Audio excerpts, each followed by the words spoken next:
देखो ये पहले से हम लोग काफ़ी अरसे से प्लान कर रहे थे थैलेसीमिया के, जो खास करके बिहाइंड द कर्टन जो लोग हैं काम करते हैं,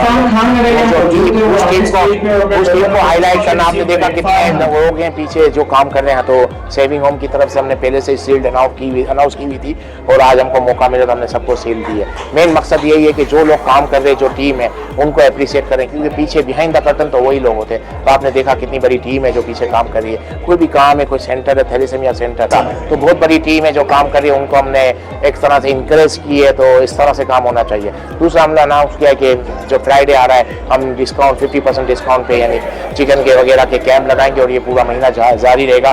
राशन के हवाले से यानी जो भी फूड स्टफ की आइटमें हैं उनको भी हम लोग डिस्काउंट में सेल करेंगे। और इन फ्यूचर में थैलेसीमिया गाइडेड थैलेसीमिया ग्रुप के साथ हरवानी फाउंडेशन इंशाल्लाह काफ़ी इस तरह के कैंप लगाएगी और रमज़ान के बाद हम लोग मेडिकल कैंप भी लगाएंगे। Thank you.